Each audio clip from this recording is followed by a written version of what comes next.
Hi കൂട്ടുകാരെ, സാലൂസ് വേൾഡിൻ്റെ പുതിയൊരു കൃഷി വീഡിയോയിലോട്ട് എല്ലാവർക്കും സ്വാഗതം. ഇന്നത്തെ നമ്മുടെ വീഡിയോ മുളകിൻ്റെ വിളവെടുപ്പാണ് കേട്ടോ. അത്യാവശ്യം നല്ല രീതിയിൽ തന്നെ ഇതിലൊക്കെ മുളക് ഉണ്ടായിട്ടുണ്ട്. ഒരുപാട് തവണ ഞാൻ ഇതിൽ നിന്നും മുളക് എടുക്കുന്ന വീഡിയോ മുമ്പ് ചെയ്തിട്ടുണ്ട്. കാണാത്തവരുണ്ടെങ്കിൽ അതൊക്കെ ഒന്ന് കണ്ട് നോക്കുക. ലിങ്ക് ഞാൻ ഡിസ്ക്രിപ്ഷനിൽ വെക്കാം. ഇതൊക്കെ നമ്മുടെ പഴയ മുളക് ചെടികളാണ് കേട്ടോ. ഒരുപാട് പഴക്കമായ ചെടികളാണ്. ഞാനിതൊക്കെ ഓരോ വിളവെടുപ്പ് കഴിഞ്ഞതിന് ശേഷവും കമ്പൊക്കെ ഒന്ന് പ്രൂൺ ചെയ്ത് കൊടുക്കും. ഇപ്പോൾ നല്ല മഴ ആയതുകൊണ്ട് തന്നെ പുതിയ തളിർപ്പുകളും പുതിയ ശാഖകളൊക്കെ വന്ന് അതിലൊക്കെ നിറയെ പൂക്കളും കായ്കളും നിറഞ്ഞുണ്ടായിട്ടുണ്ട് കേട്ടോ. അപ്പോൾ ഈ ഒരു മഴ സമയത്തൊക്കെ മുളക് ചെടിയിൽ നല്ല രീതിയിൽ തന്നെ മുളകുണ്ടാവും. അപ്പോൾ വെള്ളീച്ചയുടെ ശല്യമൊന്നും അത്ര പെട്ടെന്നൊന്നും വരില്ല. അപ്പോൾ എല്ലാവരും മുളകൊക്കെ ഒന്ന് നട്ട് പിടിപ്പിക്കുക. നമ്മുടെ വീട്ടിലേക്ക് ആവശ്യമുള്ളതായ മുളകൊക്കെ നമുക്ക് അതിൽ നിന്ന് വിളവെടുക്കാനായിട്ട് സാധിക്കും. ഞാനിവിടെ ടെറസിൽ ഗ്രോ ബാഗിൽ അതുപോലെ തന്നെ ചെടിച്ചട്ടിയിലൊക്കെയാണ് ഈ മുളകിൻ്റെ തൈകൾ നട്ട് കൊടുത്തിട്ടുള്ളത്.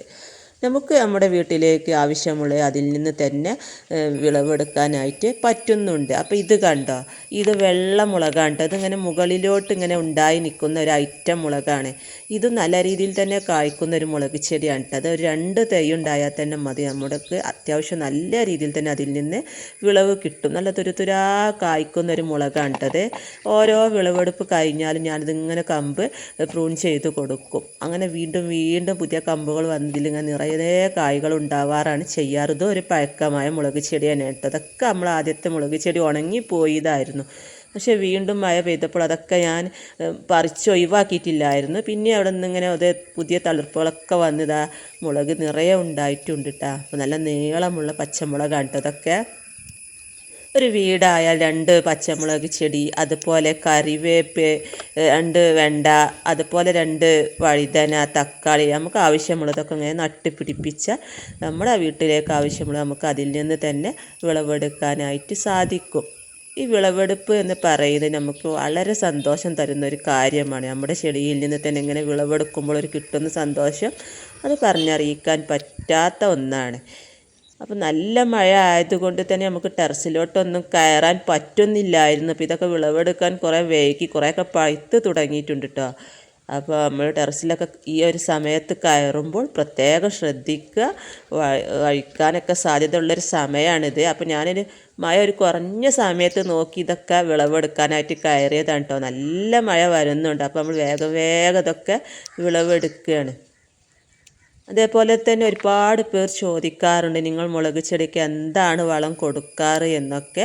ഞാൻ പ്രത്യേകിച്ച് വളങ്ങൾ കൊടുക്കാറ് എന്ന് വെച്ചാൽ നമ്മുടെ വീട്ടിലുള്ള വളങ്ങൾ തന്നെയാണ് കൊടുക്കാറ്. അതായത് നമ്മൾ പച്ചക്കറി വേസ്റ്റ് ഉണ്ടല്ലോ, പഴത്തിൻ്റെ തൊലി, ഉള്ളിത്തോല്, അതുപോലെ മുട്ടയുടെ തോടൊക്കെ ഉണക്കി പൊടിച്ചിട്ട് അത് ചെടിയുടെ ചുറ്റിലിട്ട് കൊടുക്കാറുണ്ട്. അല്ലെങ്കിൽ നമ്മൾ ഇങ്ങനെയും കൊടുക്കാറുണ്ട്. ചെറിയ രീതിയിൽ പഴത്തോലിയൊക്കെ അരിഞ്ഞുകാണ്ട് നമ്മൾ മണ്ണ് ചെറുതായിട്ട് നീക്കുക. എന്നിട്ട് അതിലോട്ട് നമ്മൾ ഈ പച്ചക്കറി വേസ്റ്റ് ഇട്ട് കൊടുത്ത് അതിൻ്റെ മുകളിലോട്ട് കുറച്ച് ചാണകപ്പൊടി ഇട്ട് കൊടുക്കും. എന്നിട്ട് അതിൻ്റെ മുകളിലോട്ട് മണ്ണിട്ട് മൂടി കൊടുക്കും. നല്ല റിസൾട്ടാണ് അങ്ങനെ ഇട്ട് കൊടുത്താൽ. വേറെ വളങ്ങളും ഞാൻ പ്രത്യേകിച്ച് കൊടുക്കാറില്ല. അപ്പം മഴ ആയതുകൊണ്ട് തന്നെ നമുക്ക് കടലപ്പിണ്ണാക്ക് പുളിപ്പിച്ച ജൈവസ്ലരൊന്നും കൊടുക്കാൻ പറ്റില്ല. മഴ ഇല്ലാത്ത സമയത്ത് ഞാൻ ആഴ്ചയിൽ ഒരു ദിവസം പച്ചമുളകിന് മാത്രമല്ല എല്ലാ പച്ചക്കറികൾക്കും കടലപ്പിണ്ണാക്ക് പുളിപ്പിച്ച ജൈവസ്ലറി ഒഴിച്ച് കൊടുക്കാറുണ്ട്. അതുപോലെ തന്നെ വീട്ടിലെ കഞ്ഞിവെള്ളത്തിലോട്ട് ഒരു പിടി ചാരം ചേർത്ത് അതും ആഴ്ചയിലൊരു ദിവസം മാറി മാറി കൊടുക്കാറുണ്ട്.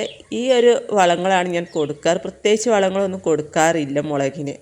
പിന്നെ നമ്മളിതിൽ വരുന്ന വെള്ളീച്ചയുടെ ശല്യമൊക്കെയാണ്. അതിന് നമ്മൾ മഴ ഇല്ലാത്ത സമയത്ത് വേപ്പെണ്ണ, വെളുത്തുള്ളി മിശ്രിത കീടങ്ങൾ ഉണ്ടെങ്കിലും ഇല്ലെങ്കിലും സ്പ്രേ ചെയ്ത് കൊടുക്കും. അങ്ങനെയൊക്കെ ശ്രദ്ധിച്ചാൽ മാത്രമേ നമുക്ക് ഇതേപോലെയൊക്കെ വിളവെടുക്കാൻ സാധിക്കുകയുള്ളൂ. പിന്നെ നമ്മൾ കുറച്ചൊക്കെ നമ്മളെ പരിചരണം ഉണ്ടെങ്കിൽ വേണം. 2 നേരം നമ്മൾ വന്ന് നോക്കണം കീടങ്ങൾ ഉണ്ടോ ഇല്ലയോ എന്നൊക്കെ. പ്രത്യേകിച്ച് മുളക് ചെടിയിൽ വെള്ളീച്ചയുടെ ശല്യമാണ് കൂടുതൽ കാണാറ്. അപ്പോൾ ഇത് കണ്ട നമ്മുടെ വയലറ്റ് മുളകാണ് കേട്ടോ. ഇത് ഒരുപാടാണ് ഇതിലുണ്ടായത്. അത്യാവശ്യം നല്ല പൊക്കം വെച്ചത് ഉണ്ടായിട്ടുണ്ട്. നല്ല പോലെ അതിൽ നിന്ന് വിളവെടുത്തിരുന്നു. അതിൻ്റെ വീഡിയോയും ഞാൻ ചെയ്തിരുന്നു. അപ്പോൾ അതാ വീണ്ടും നമ്മൾ ഇത് എടുക്കാൻ വൈകിയപ്പോൾ കുറേ പഴുത്തിട്ടുണ്ട് കേട്ടോ. അപ്പോൾ അതൊക്കെ ഒന്ന് വിളവെടുക്കുകയാണ്. നല്ല മഴ വരുന്നുണ്ട്. നമ്മൾ വേഗം ഇത് വിളവെടുക്കുകയാണ്. നമ്മൾ തൈകൾ നടുമ്പോൾ തൊട്ടേ ശ്രദ്ധിച്ചാൽ നമുക്ക് നല്ല രീതിയിൽ തന്നെ മുളക് ചെടിയിൽ നിന്ന് വിളവെടുക്കാനായിട്ട് സാധിക്കും. നമ്മൾ മണ്ണൊക്കെ എപ്പോഴും കുമ്മായമൊക്കെ ഇട്ട് ട്രീറ്റ് ചെയ്ത് 10 ദിവസം കഴിഞ്ഞതിന് ശേഷം അതിലോട്ട് വളങ്ങൾ ചേർത്ത് വേണം തൈകൾ നടാനായിട്ട്. അപ്പോൾ ഇത് കണ്ട് ഇത്രയുമായിട്ട് ഇന്ന് വിളവെടുത്ത് അത്യാവശ്യം നല്ല രീതിയിൽ തന്നെ വിളവ് കിട്ടിയിട്ടുണ്ട് കേട്ടോ. നീളം പച്ചമുളക്, വെള്ളമുളക്, വയലറ്റ് മുളക്, പഴുത്ത മുളകൊക്കെ ഉണ്ട് കേട്ടോ. അപ്പോൾ ഇന്നത്തെ വീഡിയോ നിങ്ങൾക്ക് ഇഷ്ടമായാൽ ലൈക്ക് ചെയ്യാനും ഷെയർ ചെയ്യാനും കമൻറ്റ് ചെയ്യാനും മറക്കരുത്. ഇതുവരെ എൻ്റെ ചാനൽ സബ്സ്ക്രൈബ് ചെയ്യാതെ കാണുന്നവരുണ്ടെങ്കിൽ ചാനലൊന്ന് സബ്സ്ക്രൈബ് ചെയ്യുക. ഫേസ്ബുക്കിലാണ് നിങ്ങളുടെ വീഡിയോ കാണുന്നതെങ്കിൽ പേജ് ഫോളോ ചെയ്യാനും കൂട്ടുകാർക്ക് ഷെയർ ചെയ്ത് കൊടുക്കാനും മറക്കരുത്.